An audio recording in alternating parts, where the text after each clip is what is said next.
ये कहानी लियारी के उस डॉन की है जो कुछ लोगों के लिए शैतान था, कुछ के लिए मसीहा और दुनिया के लिए सिर्फ एक नाम, रहमान डकैत। रहमान डकैत की दी हुई मौत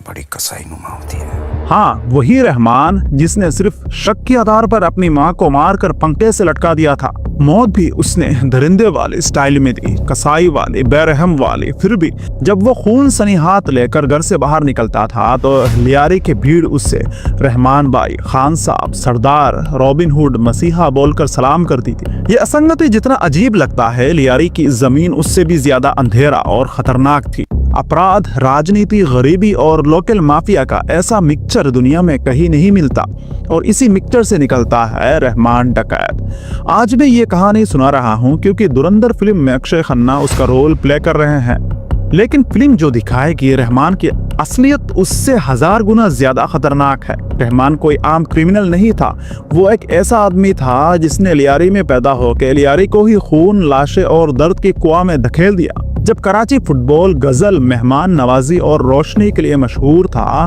तभी एक दिन लियारी की गलियों में रहमान ने अंधेरा उतार दिया। यहाँ बच्चे लोरिया नहीं, गोली की आवाजों में बड़े होते हैं। फुटबॉल ग्राउंड्स खेल के लिए नहीं, लाश फेंकने की जगह बन चुके थे। और हाँ, यही किसी के सर को फुटबॉल बनाकर खेला गया था। वीडियो शुरू करने से पहले प्लीज इस चैनल को सब्सक्राइब कर देना और साथ ही साथ बेल आइकन भी दबा देना। अब चलते हैं उस कहानी की तरफ। रहमान का जन्म 1980 लियारी में हुई थी। उसका पूरा नाम अब्दुर्रहमान बलूच था। गुस्सा खून में, जिंदगी गर्दिश में, जहां गरीब फैमिलीज के बच्चे या पढ़ लो या मजदूरी करो या क्राइम में गिर जाओ, रहमान का गुस्सा उसके खून में था। इस पर्यावरण ने उसका दिमाग और तेज बना दिया। 13 साल की उम्र में उसने पहला मर्डर किया, सिर्फ मामूली सी बात के लिए। कोई बदला नहीं, कोई जरूरत नहीं, सिर्फ गुस्सा। उस दिन लियारी ने एक नाम सुना, अब्दुर्रहमान बलोच, और कभी भूल नहीं पाया। जवानी में उसका शिक्षक बना हाजी लालू। रहमान ने उससे बाप माना, लेकिन क्राइम की दुनिया में रिश्ता नहीं होते, सिर्फ फायदा और नुकसान होता है। एक दिन रहमान ने एक व्यापारी को किडनैप किया। लालू ने इमोशनल ब्लैकमेल करके छुड़ा लिया, बोला मेरी इज्जत का सवाल है। बाद में पता चला उसकी किडनैपिंग के लिए लालू ने 1 करोड़ रुपए लिए। उस दिन रहमान को समझ आया, क्राइम में कोई किसी का नहीं होता, सिर्फ मैं और मेरा काम। और यही से शुरू हुआ लियारी का सबसे खूनी दौर। अरशद पप्पू, रहमान का नर्क वाला दुश्मन। लालू का असली बेटा अरशद पप्पू था और उतनी ही नफरत रहमान से। यह दुश्मनी गैंगवार नहीं थी, यह खून का नाला था। पप्पू ने रहमान के बाप की खबर के साथ बदतमीजी की, चाचा को फोन पर जिंदा मार दिया, रहमान को उसकी चीख सुनने पर मजबूर किया। पैसा सप्लाई करने वाले फैजू बलूच की रीढ़ की हड्डी तोड़ दी। इसी फैजू बलूच के आदमी ने रहमान को मिलाया उजैर बलूच से, हिस्ट्री का सबसे खूंखार गैंगस्टर। बाद में उजैर ने फैजू का सर काट के फुटबॉल बनाया, गलियों में फेंका और लोग उससे फुटबॉल की तरह खेल रहे थे, मार रहे थे।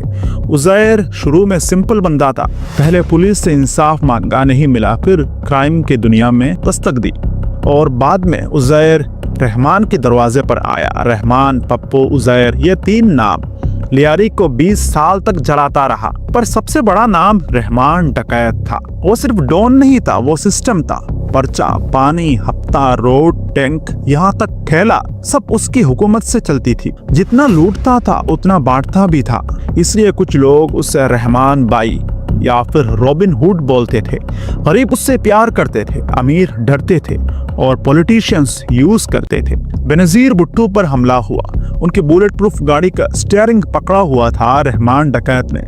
सोचो, एक तरफ देश का मोस्ट वांटेड क्रिमिनल और दूसरी तरफ उस देश के सबसे बड़े लीडर को बचा रहा था। लियारी में कोई किंग परमानेंट नहीं बना। फिर आया चौधरी असलम, गुस्सा, एटीट्यूड, पावर, सब रहमान जैसा।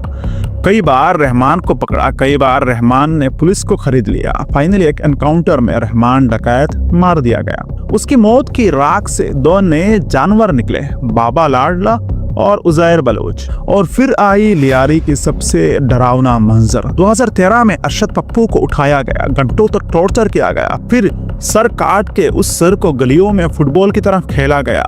खून छींकने, भीड़ की पागलपन, यह सीन लियारी का सबसे बुरा नाइटमेयर बन गया। बाद में उजैर पकड़ा गया।